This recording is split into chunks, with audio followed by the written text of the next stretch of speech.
Janasena TDP ఏదైతే BC declaration ఇచ్చిందో దానికి సంబంధించి అయితే ఇప్పుడు ప్రస్తుతం మనం బీసీ సంక్షేమ శాఖ మంత్రి చెల్లుబోయిన వేణు ఉన్నారు, వారిని అడిగి తెలుసుకుందాం. సార్, ఏదైతే నిన్న జనసేన టీడీపీ కలిపి బీసీ డిక్లరేషన్ అయితే ఇచ్చిందో దానిపై మీ స్పందన ఏంటి సార్?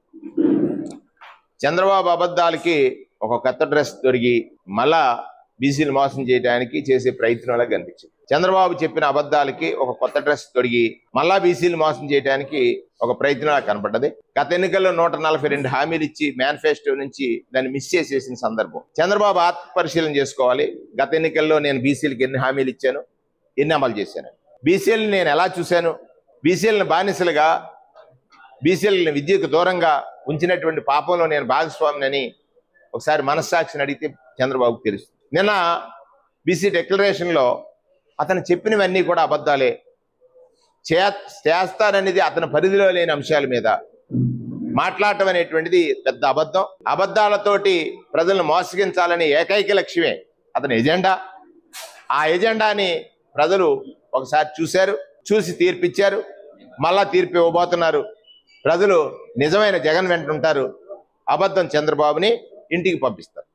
స్థానిక సంస్థల్లో నిర్వీర్యం చేశారు, బీసీలని 34% నుంచి 24% తీసుకొచ్చారు. అదేవిధంగా చట్టసభల్లో 33% బీసీలకి రిజర్వేషన్ అమలు చేస్తాం, అదేవిధంగా 50 సంవత్సరాలు దాటిన బీసీలకి పెన్షన్ అమలు చేస్తామని కూడా హామీలు ఇవ్వడం జరిగింది.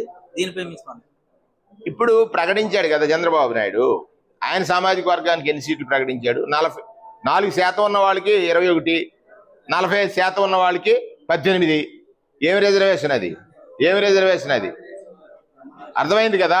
94 సీట్లు ప్రకటించాడు, 33% అంటే ఎన్ని? అవి ప్రకటించాలి కదా.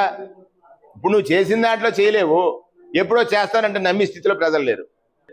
చంద్రబాబు ఎప్పుడు బీసీలు కలబుల్లి మాటలతోటే కాలయాపన చేయడం తప్ప ఇచ్చిన హామీలు నెరవేర్చిన పరిస్థితి దాఖలాలు లేవని మంత్రి ఆరోపిస్తున్నారు. అదేవిధంగా ఇప్పుడు ప్రకటించిన 94 సీట్లలోనే 33% చూసుకున్నా కూడా బీసీలకు ఆ ప్రాధాన్యత దక్కలేదని, చంద్రబాబు కల్లబుల్లి మాటలు నమ్మే పరిస్థితుల్లో రాష్ట్ర ప్రజలు లేరని మంత్రి చెల్లిపోయిన వేణు చెబుతున్నారు. రాజమండ్రి నుంచి నేను మీ విజయకృష్ణ, ఐ డ్రీమ్ న్యూస్.